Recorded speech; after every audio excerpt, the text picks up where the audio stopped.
14 જુલાઈ 2026 જ્યેષ્ઠ માસ ગોમતી અમાવસ્યા કથા મહિમા મંગળાચરણ શ્રી ગણેશાય નમઃ શ્રી ગુરુભ્યો નમઃ શ્રી વિષ્ણવે નમઃ શ્રી શિવાય નમઃ જે ભક્તો શ્રદ્ધા અને ભક્તિપૂર્વક ગોમતી અમાવસ્યાનું વ્રત કરે છે પવિત્ર કથા સાંભળે છે અને પિતૃઓનું તર્પણ કરે છે તેમના જીવનમાંથી દુઃખ દરિદ્રતા પાપ અને ગ્રહબાધાનો નાશ થાય છે ભગવાન વિષ્ણુ ભગવાન શિવ અને પિતૃદેવો એવા ભક્તો પર પ્રસન્ન થાય છે જ્યેષ્ઠ માસનું મહાત્મ્ય હિન્દુ ધર્મમાં જ્યેષ્ઠ માસને અત્યંત પવિત્ર માસ માનવામાં આવે છે આ માસમાં સૂર્યનું તેજ પ્રખર હોય છે તેથી જળદાન અન્નદાન વૃક્ષારોપણ ગૌસેવા અને ગરીબોની સેવા કરવાનું વિશેષ પુણ્ય મળે છે જ્યેષ્ઠ માસની અમાવસ્યા પિતૃઓને સમર્પિત છે જો આ અમાવસ્યા મંગળવારે આવે તો તેને ગોમતી અમાવસ્યા કહેવામાં આવે છે મંગળવાર ભગવાન હનુમાનજી અને મંગળદેવનો દિવસ હોવાથી આ દિવસે કરેલા જપ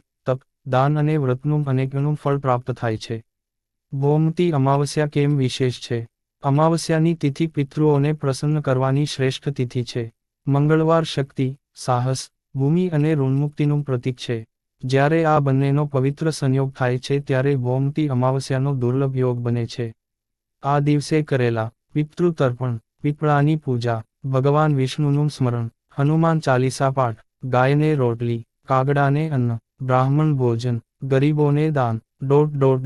અક્ષય પુણ્ય આપે છે પૌરાણિક પ્રસંગ એક વખત નૈમિષારણ્યમાં મહર્ષિ શૌનક સહિત 88,000 ઋષિઓએ સૂતજી મહારાજને પૂછ્યું, હે મહાત્મા, એવી કઈ તિથિ છે જેનાથી પિતૃદોષ દૂર થાય, ગરીબી નાશ પામે, સંતાન સુખ મળે અને ભગવાનની કૃપા પ્રાપ્ત થાય? સૂતજી બોલ્યા, હે ઋષિવરો, તમે ખૂબ જ ઉત્તમ પ્રશ્ન કર્યો છે. આ પ્રશ્નનો ઉત્તર ભગવાન શ્રીવિષ્ણુએ સ્વયં દેવર્ષિ નારદને આપ્યો હતો. નારદજીનો પ્રશ્ન. એક વખત દેવર્ષિ નારદજી વૈકુંઠધામ પહોંચ્યા. ભગવાન શ્રીહરિ વિષ્ણુને પ્રણામ કરીને પૂછ્યું, હે જગન્નાથ, કલિયુગમાં મનુષ્ય પાપોથી ઘેરાયેલો રહેશે. ગરીબી, રોગ, કલહ, પિતૃદોષ અને દુર્ભાગ્યથી પીડાશે. એવો કયો સરળ ઉપાય છે જેનાથી બધાં દુઃખો દૂર થઈ શકે? ભગવાન વિષ્ણુ સ્મિત કરતાં બોલ્યા, હે નારદ, જ્યેષ્ઠ માસની ગોમતી અમાવસ્યાનું વ્રત કરનાર ભક્તને અક્ષય પુણ્ય મળે છે. તેના પિતૃઓ તૃપ્ત થાય છે, ગ્રહદોષ દૂર થાય છે અને જીવનમાં સુખ સમૃદ્ધિનો વાસ થાય છે. એક ગરીબ બ્રાહ્મણની કથા શરૂ થાય છે. પ્રાચીન સમયમાં એક નગરમાં એક ગરીબ પરંતુ ધર્મનિષ્ઠ બ્રાહ્મણ રહેતો હતો. તે રોજ ભગવાનનું સ્મરણ કરતો, ભિક્ષા માંગીને પરિવારનું પાલન કરતો અને ક્યારેય અધર્મનો માર્ગ અપનાવતો નહોતો. તેની પત્ની પણ ખૂબ જ પતિવ્રતા હતી. પરંતુ ગરીબી એટલી હતી કે ઘણા દિવસો સુધી પૂરતું ભોજન પણ મળતું નહોતું.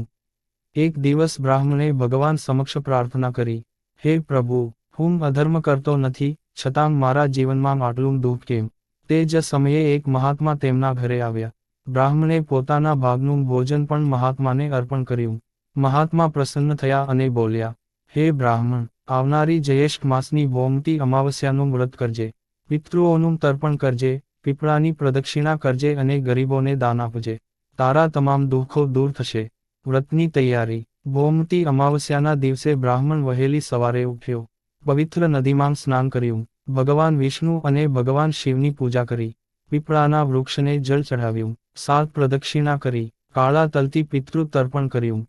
ગાયને રોટલી ખવડાવી. કાગડાને અન્ન અર્પણ કર્યો. એક ગરીબ બ્રાહ્મણને દક્ષિણા આપી.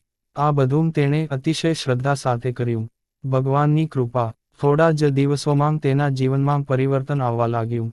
ગામના લોકો તેનો આદર કરવા લાગ્યા. ભિક્ષા પૂરતી મળવા લાગી. ઘરમાં અન્નની કમી રહી નહીં. તેના સંતાનોને શિક્ષણ મળ્યું. પિતૃદોષ દૂર થયો. પરિવારમાં સુખ અને શાંતિનો વાસ થયો. બ્રાહ્મણે સમજ્યું કે ભગવાનની કૃપા અને ગોમતી અમાવસ્યાના વ્રતનું આ અદ્ભુત ફળ છે. ભાગ 1 નો ઉપસંહાર. આ રીતે ભગવાન વિષ્ણુએ દેવર્ષિ નારદને ગોમતી અમાવસ્યાનું મહાત્મ્ય સમજાવ્યું અને ગરીબ બ્રાહ્મણની કથાથી દર્શાવ્યું કે શ્રદ્ધાપૂર્વક કરાયેલ વ્રત, દાન અને પિતૃસેવા જીવનનું ભાગ્ય બદલી શકે છે. ગોમતી અમાવસ્યા કથા મહિમા ભાગ 2. ગરીબ બ્રાહ્મણને મળેલા દિવ્ય આશીર્વાદ, પિતૃઓની કૃપા, પીપળા પૂજાનું રહસ્ય, વ્રતનું મહાત્મ્ય અને ફળશ્રુતિ.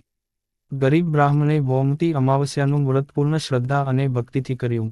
તેણે વહેલી સવારે સ્નાન કરીને ભગવાન શ્રીવિષ્ણુ, ભગવાન શિવ અને પિતૃદેવોનું સ્મરણ કર્યું. પીપળાના વૃક્ષને જળ અર્પણ કર્યું. કાળા તલ વડે તર્પણ કર્યું.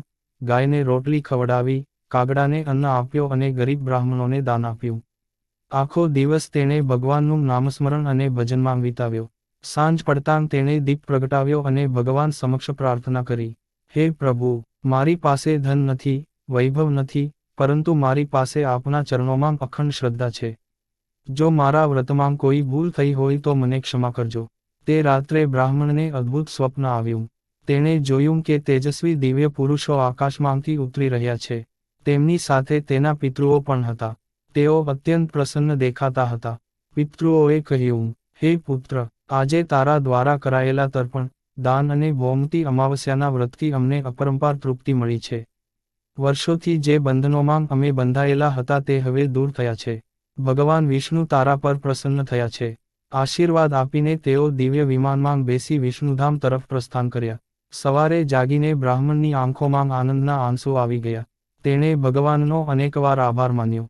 સમય જતાં તેના જીવનમાં ચમત્કારિક પરિવર્તન આવવા લાગ્યું. જે ઘરમાં અન્નનો એક દાણો ન હતો ત્યાં હવે ક્યારેય અન્નની કમી રહી નહીં. લોકો તેની પાસે ધર્મજ્ઞાન મેળવવા આવવા લાગ્યા. સંતાનો વિદ્યાવાન અને સદાચારી બન્યા. પરિવારમાં સુખ, શાંતિ અને સમૃદ્ધિનો નિવાસ થયો. પીપળા પૂજાનું રહસ્ય. નારદજીએ ભગવાન શ્રીવિષ્ણુને પૂછ્યું, હે પ્રભુ, ભૌમતી અમાવસ્યાના દિવસે પીપળાની પૂજા અને પ્રદક્ષિણાનું આટલું મહાત્મ્ય કેમ છે? ભગવાન શ્રીહરિ બોલ્યા, હે નારદ, પીપળામાં બ્રહ્મા, વિષ્ણુ અને મહેશ ત્રણેય દેવોનો નિવાસ છે. તેના મૂળમાં બ્રહ્માજી, થડમાં શ્રીવિષ્ણુ અને શિખરમાં ભગવાન શિવનું સ્થાન છે. દેવો, ઋષિઓ અને પિતૃઓ પણ તેમાં સૂક્ષ્મરૂપે નિવાસ કરે છે. જે ભક્ત ભૌમતી અમાવસ્યાના દિવસે પીપળાને જળ અર્પણ કરે છે, દીપ પ્રગટાવે છે અને શ્રદ્ધાથી પ્રદક્ષિણા કરે છે, તેના અનેક જન્મોના પાપો ક્ષીણ થાય છે. પ્રદક્ષિણા કરતી વખતે ભગવાનનું નામ લેવાથી મન શુદ્ધ બને છે અને જીવનમાં શુભ સંયોગો સર્જાય છે. પિતૃદેવોની કૃપા. શાસ્ત્રોમાં કહેવામાં આવ્યું છે કે અમાવસ્યા પિતૃઓની પ્રિય તિથિ છે. આ દિવસે કરવામાં આવેલ તર્પણ, પિંડદાન અને દાનથી પિતૃદેવો પ્રસન્ન થાય છે. જો કોઈ વ્યક્તિ પોતાના પૂર્વજોને સ્મરીને તલ, જળ અને અન્ન અર્પણ કરે તો પિતૃઓ તેને આશીર્વાદ આપે છે. કુટુંબમાં સુખ શાંતિ રહે, સંતાન સુખ પ્રાપ્ત થાય, ધન અને ધાન્યમાં વૃદ્ધિ થાય, ઘરમાં કલહનો અંત આવે, અચાનક આવતી મુશ્કેલીઓ દૂર થાય. ભગવાન વિષ્ણુ કહે છે કે જે પોતાના પિતૃઓનું સન્માન કરે છે તેના ઉપર દેવતાઓ પણ પ્રસન્ન રહે છે. ભૌમતી અમાવસ્યા વ્રતનું મહાત્મ્ય. આ વ્રતનું પાલન કરનારને નીચે મુજબના શુભ ફળ પ્રાપ્ત થાય છે. પિતૃદોષ શાંત થાય, મંગળદોષની પીડા ઓછી થાય, ઋણમુક્તિનો માર્ગ સરળ બને, શત્રુઓથી રક્ષણ મળે, રોગ અને ભયમાં ઘટાડો થાય, ગૃહમાં સુખ સમૃદ્ધિ વધે, ભગવાન હનુમાનજી અને શ્રીવિષ્ણુની વિશેષ કૃપા પ્રાપ્ત થાય, મનને શાંતિ અને આધ્યાત્મિક શક્તિ મળે. જે લોકો આ દિવસે ગરીબોને અન્નદાન, વસ્ત્રદાન અથવા જળદાન કરે છે તેમને અક્ષય પુણ્ય પ્રાપ્ત થાય છે. દાનનું વિશેષ મહત્વ. ભગવાને કહ્યું, તલદાન પાપોનો નાશ કરે છે, અન્નદાન સર્વોત્તમ દાન છે, જળદાનથી તરસેલા જીવોને જીવન મળે છે, ગૌસેવા અનંત પુણ્ય આપે છે, બ્રાહ્મણ ભોજનથી દેવો પ્રસન્ન થાય છે. દાન હંમેશા અહંકાર વગર અને શ્રદ્ધાથી કરવું જોઈએ. એક વેપારીનો પ્રસંગ. એક વખત એક ધનિક વેપારી માત્ર ધન એકત્ર કરવામાં જ વ્યસ્ત રહેતો હતો. તે ક્યારેય દાન કરતો નહોતો.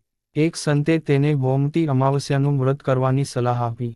શરૂઆતમાં વેપારીએ અવગણના કરી, પરંતુ પછી જીવનમાં સતત નુકસાન થતાં તેણે શ્રદ્ધાપૂર્વક વ્રત કર્યું.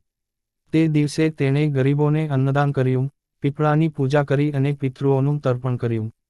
થોડા જ સમયમાં તેનો વેપાર ફરીથી વિકાસ પામ્યો અને તેણે સમજ્યું કે સંપત્તિનો સાચો ઉપયોગ સેવા અને દાનમાં છે. ત્યારથી તે દર અમાવસ્યાએ દાન કરતો અને ધર્મના માર્ગે ચાલતો રહ્યો. ભૌમતી અમાવસ્યાની પૂજાનું સંક્ષિપ્ત વિધાન. બ્રહ્મ મુહૂર્તમાં જાગવું, પવિત્ર સ્નાન કરવું, ભગવાન વિષ્ણુ, શિવ અને હનુમાનજીની પૂજા કરવી, પીપળાને જળ અર્પણ કરી પ્રદક્ષિણા કરવી, કાળા તલથી પિતૃ તર્પણ કરવું, ગાય, કાગડો અને જરૂરિયાતમંદોને અન્ન આપવો, ભગવાનનું નામસ્મરણ અને કથા શ્રવણ કરવું, પોતાની શક્તિ મુજબ દાન કરવું. ફળશ્રુતિ. ભગવાન શ્રીવિષ્ણુએ નારદજીને કહ્યું, હે નારદ, જે મનુષ્ય ભૌમતી અમાવસ્યાનું વ્રત કરે છે, તેની કથા સાંભળે છે અથવા ભક્તિપૂર્વક અન્યને સંભળાવે છે, તેના પાપો ધીમે ધીમે નષ્ટ થાય છે. પિતૃઓ પ્રસન્ન થાય છે અને અંતે તેને મારા ધામની પ્રાપ્તિ થાય છે. આ કથા સાંભળવાથી મનમાં ભક્તિ વધે છે, કુટુંબમાં એકતા આવે છે, દુઃખો સહન કરવાની શક્તિ મળે છે, જીવનમાં સદાચારનો વિકાસ થાય છે. ભગવાન પ્રત્યે અડગ વિશ્વાસ જન્મે છે. ઉપસંહાર. ગોમતી અમાવસ્યા માત્ર એક તિથિ નથી, પરંતુ ભક્તિ, સેવા, દાન, પિતૃસ્મરણ અને આત્મશુદ્ધિનો પવિત્ર અવસર છે. ગરીબ બ્રાહ્મણની કથા આપણને શીખવે છે કે સાચી શ્રદ્ધા, નિસ્વાર્થ સેવા અને ભગવાન પરનો અડગ વિશ્વાસ જીવનનું ભાગ્ય બદલી શકે છે. આથી દરેક ભક્તે પોતાની શક્તિ મુજબ વ્રત, જપ, તર્પણ, દાન અને કથા શ્રવણ કરવું જોઈએ. ભગવાન શ્રી વિષ્ણુ, ભગવાન શિવ, હનુમાનજી અને પિતૃદેવોની કૃપાથી જીવનમાં સુખ, સમૃદ્ધિ, આરોગ્ય, સંતાન સુખ અને અંતે મોક્ષની પ્રાપ્તિ થાય છે. શ્રી વિષ્ણવે નમઃ. પિતૃદેવો પ્રસન્ન રહે. સર્વે ભવન્તુ સુખિનઃ. ઇતિ શ્રી ગોમતી અમાવસ્યા વ્રતકથા મહાત્મ્યં સંપૂર્ણમ.